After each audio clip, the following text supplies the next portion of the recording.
इस संसार में जो व्यक्ति प्रिय विषयों को भोगता है, रूप रस गंध आदि को, तो उसकी बुद्धि को नष्ट करने में सबसे बड़ा कारण है धन।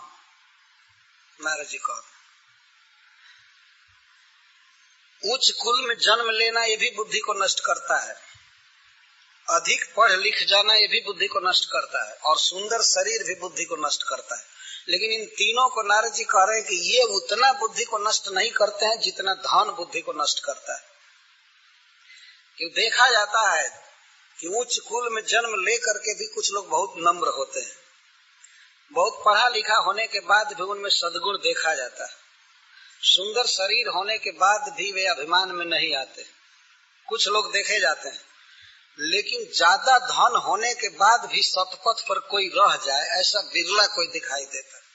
श्रीमद वक्र न कीन कही प्रभुता बधिर न काय, मृगनय नी के नयन सरक को असलागिन जाए।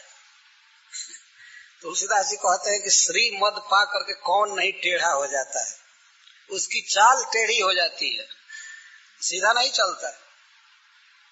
एक नीतिकार ने कहा है कि लक्ष्मी जो है वो विष की सहोदरी है, विष भी समुद्र से निकला था और लक्ष्मी जी भी समुद्र से निकली थी।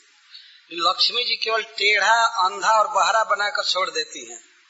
यही आश्चर्य है कि कैसे मारती नहीं है, तो जान से मार देना चाहिए था, क्योंकि ये विष की बहन है लेकिन अंधा कर देती है। आदमी देखता नहीं है दूसरे के दुख को। जब बहुत धन हो जाता है तो गरीब आदमी के, निर्धन के दुख को आदमी नहीं देख पाता, वो अंधा हो जाता है और बहरा भी हो जाता है। लोग उसके पास एप्लीकेशन ले जाते हैं, कुछ निवेदन करते हैं, लेकिन सुन ही नहीं पाता है। हम लोगों के भारतवर्ष में हम देखे हैं, जो लोग एमपी के लिए या एमएलए के लिए खड़ा होते हैं वोट में, तो जीतने के पहले वो द्वार द्वार पर वोट मांगते हैं, और जब जीत जाते हैं तो फोन भी नहीं उठाते हैं, बहरा हो जाते हैं। वो सुनते ही नहीं है कि कौन आया है, क्या कह रहा है। धन और पद आदमी को बहरा बना देता है, अंधा बना देता है, टेढ़ा बना देता है, वो तो सीधा नहीं देखता है, सीधी चाल से भी नहीं चलता है, क्योंकि विष की बहन है लक्ष्मी।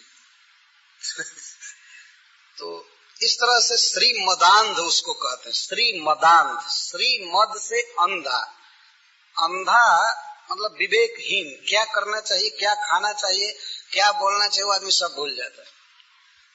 श्री मद से अंधा।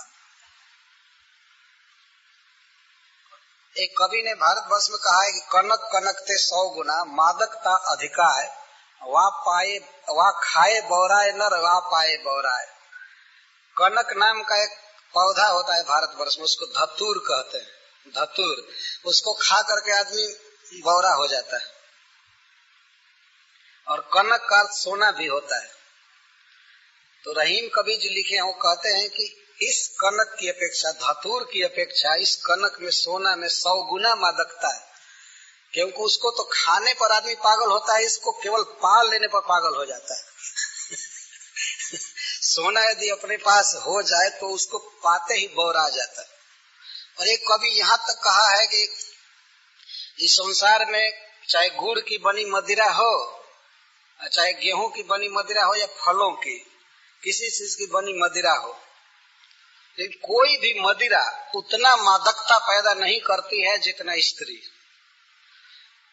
क्योंकि ये सब मदिरा है, ये पीने पर मद बढ़ाते हैं, लेकिन स्त्री पर तो केवल नजर पड़ जाने पर मद चढ़ जाता है, आदमी पागल हो जाता है देखते।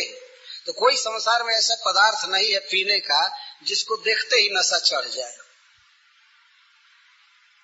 ये सब शास्त्र के उद्गार हैं वास्तव में, और बात बिल्कुल सत्य है। श्री मद से आदमी अंधा हो जाता है, दिखाई नहीं पड़ता। तो ऐसे इस संसार में जो विषय भोग कर रहे हैं, उनकी बुद्धि को नष्ट करने के लिए अन्य बहुत से कारण हैं, लेकिन सबसे बड़ा कारण है श्री मद, धन का मद।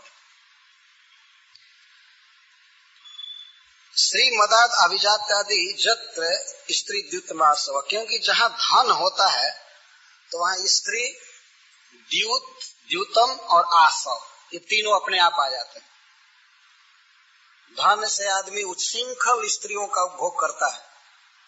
वास्तव में भगवान ने नियम बनाया इस संसार में मनुष्य स्त्री रख सकता है कि धर्म मर्यादा के अनुसार किसी का पानी ग्रहण करे और उसके साथ रहे। ये धर्म के अनुकूल है। भगवान ने गीता में कहा है, धर्मा विरुद्धो भूतेषु कामोस्मि भर्तर्षभ। हे भर्तर्षभ, धर्म के अविरुद्ध मतलब अनुकूल जो काम वासना है वो मैं हूँ। तो विवाह करके किसी स्त्री के साथ संतुष्ट रहना यह धर्म है, लेकिन एक स्त्री के अतिरिक्त अन्य स्त्रियों से संपर्क करना ये सबसे बड़ा अधर्म है इस संसार में। ये अधर्म हो जाए। लेकिन जहाँ अति पैसा हो जाता है तो आदमी इस नियम को तोड़ देता है और वह खाने पीने लगता है, मनमाना आसो पीने लगता है। और धन का एक और सबसे बड़ा दोष उत्पन्न होता है, हन्यन्ते पशवो जत्र निर्दय रजितात्म भी। धनी आदमी अजितात्मा हो जाता है, इंद्रियों पर कंट्रोल नहीं रहता है, मन पर कंट्रोल नहीं रहता है। तो अपनी इंद्रियों को तुष्ट करने के लिए वह फिर पशुओं की हत्या करता है और कहता है कि पशुओं में सोल नहीं है।